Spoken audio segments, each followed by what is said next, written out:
Last week I spoke about how we are going to Tanzania this summer, and this week I've decided that the ticket is now booked and it is a done deal. We know we're going, there's no going back. And I thought I would show you the behind the scene of how I planned the whole thing, how I got my flight tickets, how much the ticket costs for all of us, and just show you the planning of the whole trip.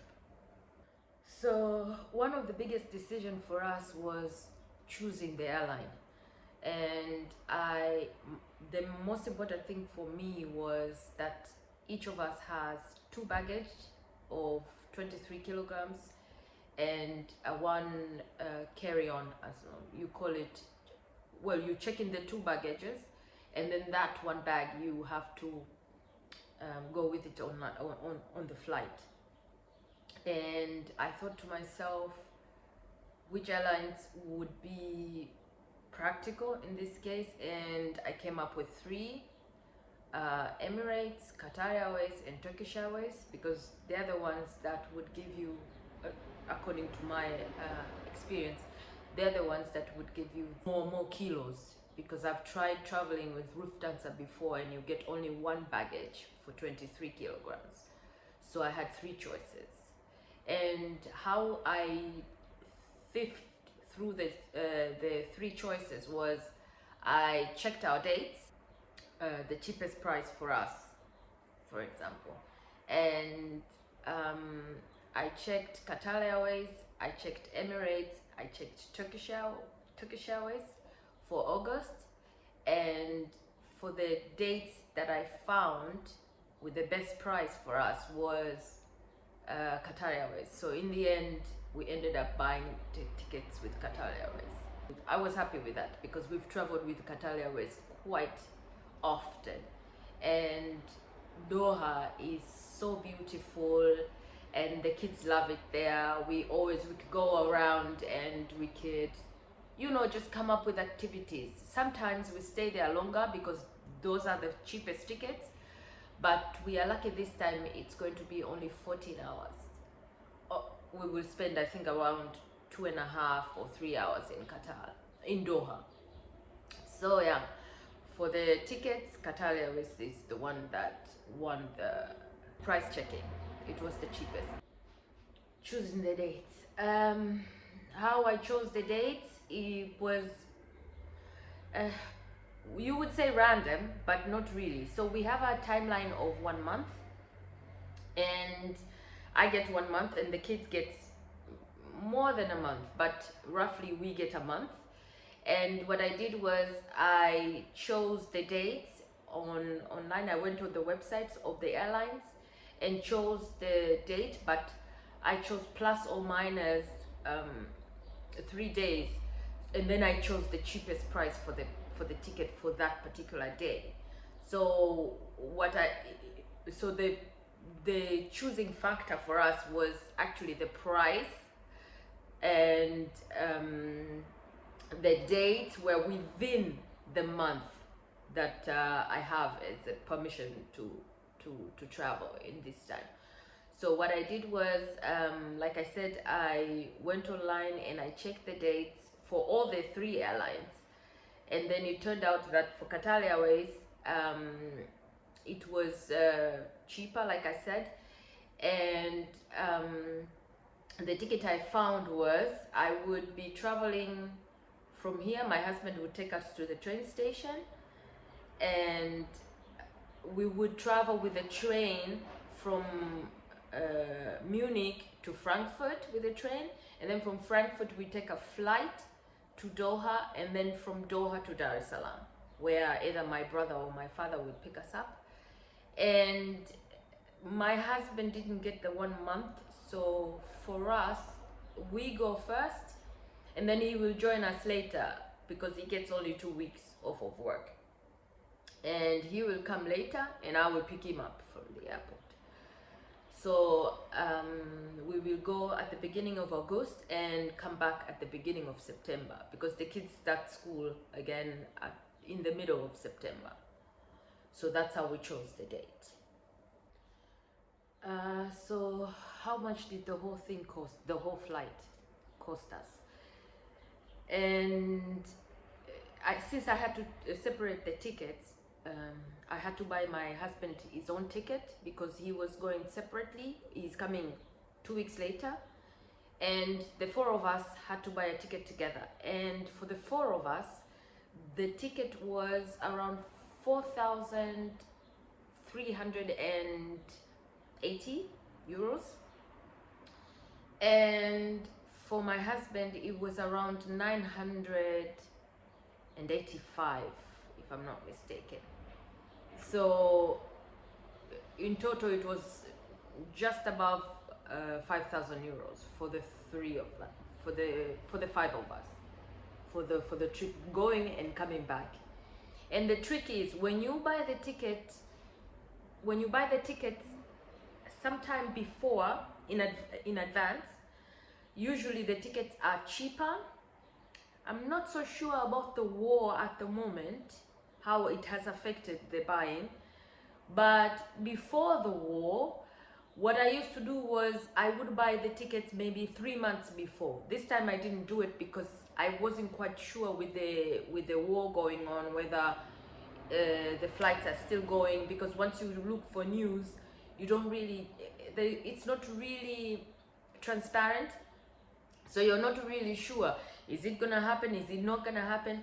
Because I had wanted to go home in March of this year.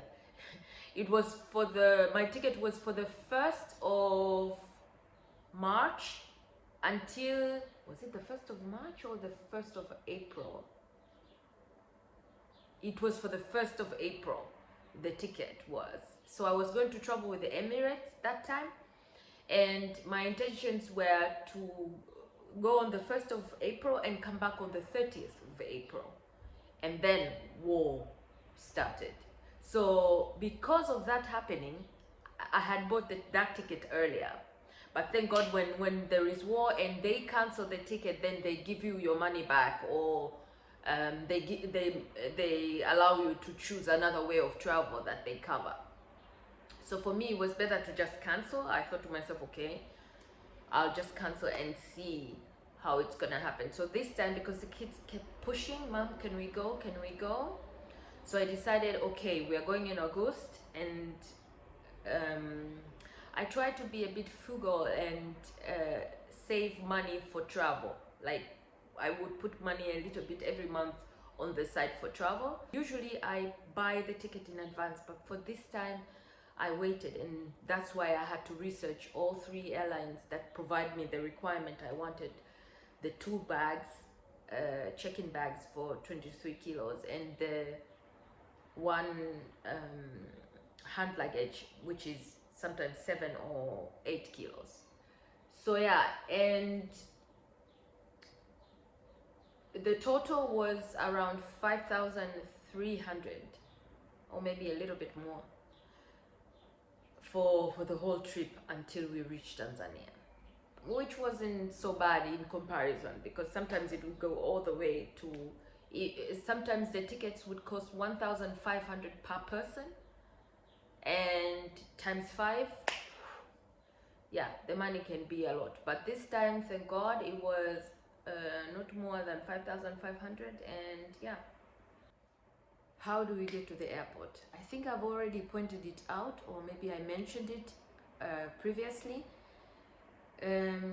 My husband would drive us from home with our big bags all the way to the train station, and when I bought the ticket, since I had written with the requirement where is the flight from and where to, usually it's from Munich to Dar es Salaam and back to Munich, but I had asked for the cheapest price.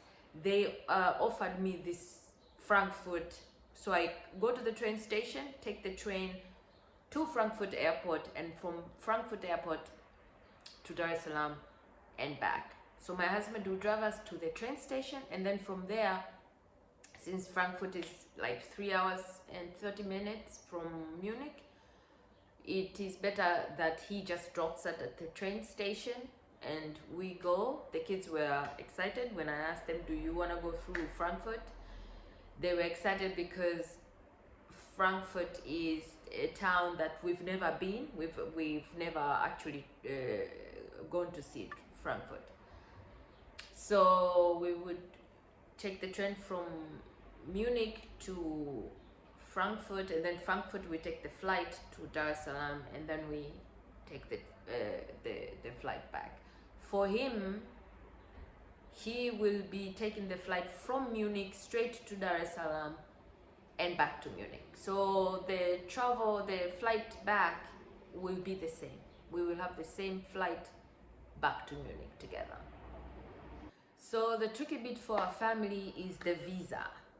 And I'm Tanzanian, so I don't need a visa to go to Tanzania. And my kids, since they're below 18 years old, Tanzania allows them dual citizenship.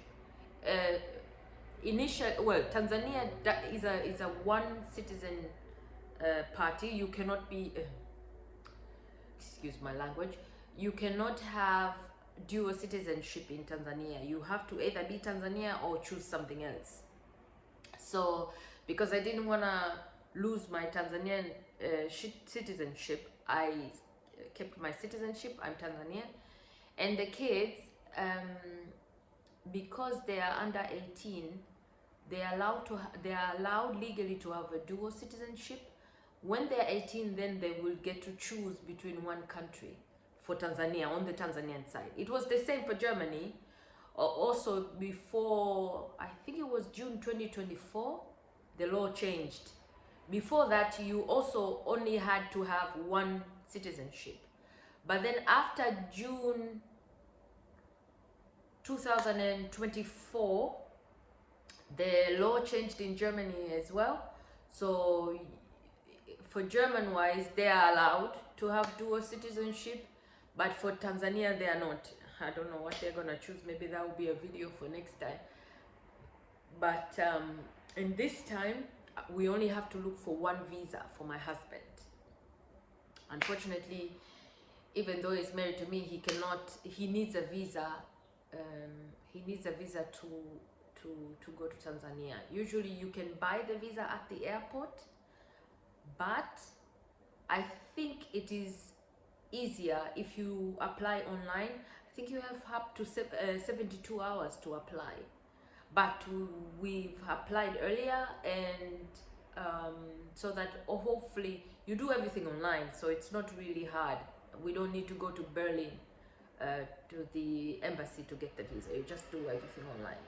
So we've applied for a visa for him, and it should come, and then yeah, we're ready to go in terms of visa. So why did I want to carry 2 bags for each person? 23 kilos for each person. That is enough baggage. My kids are still growing, and because my kids are still growing, I thought what I usually do is I have cousins and relatives in Tanzania. So what I do is the clothes my kids have outgrown, I usually carry with me home so I can give them to relatives and friends, and that's usually the main reason. And once I'm there, there are some things that are cheaper. For example, curtains, bed sheets. There's so many things that are cheaper in Tanzania than in comparison to here. And we go with our old clothes that the boys have outgrown and give them to relatives, and then when we are coming back, we come back with the things we want to come. For example, sometimes I would take the rice, for example. Yasmin rice is my favorite because I used to farm it before. So what I do is I also would come back with Yasmin rice, or I would carry you know, the small things, the spices. I love spices, and since we put spices in everything, And when we go home, I just go to Zanzibar and I'll buy. Sometimes I go to Kariakor. I may go to Kariakor this time. I'm not quite sure. I may go to Kariakor, or I may go to Zanzibar and Kariakor, and I'll do those videos also in the future. But when I come back here, I usually come with cardamom, ginger, you know, all the spices that because the intensity here is not the same. So I carry all the spices from home and I bring them here with when I come back. That's why usually the 2 bags are very important. We don't usually use all of them, but just to have them, it's better to have them and not need it than need it and not have it. Because if you have extra kilos and you need to pay for them at the airport, it's a lot of money that you have to pay. So that's why we prefer having the 23 kilograms per person. Another thing that I usually check before I go, well, talk of SIM cards. How is it with SIM cards and phone calls from here to there? I've heard about this new international SIM card, or is it the phone system where it's international, where you can use it in anywhere in the world? I want to try that when I go to another country, but in this case, this time, I have a German number and I have a Tanzanian number, and because I already have this number, it is cheaper for me to use the numbers that I have. For my husband, I'm not so sure. Maybe he's going to do the international chip thing where you use one chip for everywhere. I don't know. We will see. But for me, I'll use the SIM card for Tanzania, my number, and when I come back, I'll just use the same SIM card for Germany. And another thing that I need to talk about is exchanging money, and this is where the tricky bit is. It would be easier to have money on us to go. For example, in Doha, you will need to use, if you want to buy something there in Doha, you mostly use USD. That's what they use, US dollars, and our currency is euros. So what we do is we just change a little bit if we must. But what I usually do is I would have like $50 or $100 on the separate. Always come back with it and put it to the side, so that when I'm there, I already have. And I do not change in Germany because it's expensive and it's hard. You have to go through your bank. You have to have a bank account to be able to change money here in Germany. And if you use a bureau, I think maybe there are bureau de change in Munich, or they give you a service charge that it costs a lot of money. But in my country, there are so many bureaus everywhere. So what I do is I take money with me, or have a card, MasterCard or Visa card. When I'm there, I just take money out and then I change it. And that way it is cheaper when I exchange the money when I'm in Tanzania than if I exchange it here. Because there I can exchange it in any bureau to change. And here I would have to go through the bank to be able to do it, because only the banks can change money here. So that's the money changing. I don't know whether I've covered every topic. Since we've bought the ticket now, everything is like set in stone. We're sure we are going. There's so many other things I organized. That will be the next video. I'll show you how I quasi close my house. What I usually like is I wash everything, I clean everything, do a proper thorough cleaning of the house, so that when I am there, I am relaxed, and when I come back, I don't have to do the preparation. So the next week video will be me showing you how I gutter my fridge. Well, I don't know whether that's the right word to use. I properly prepare the freezer, take out everything that I think we should eat before we leave, or I think that we need to properly freeze. So I will clear some of the spaces in the freezer. I'll clear some of the spaces in the fridge. My husband is still here for another week or so, but usually when he's alone, he doesn't use that much. He's quite good with planning his meals. So I would clean everything, prepare everything for the trip, show you our packing. So if you think that would interest you, I would be grateful if you subscribe and be prepared for the next video. Thank you for watching this one. I'll see you on the next video.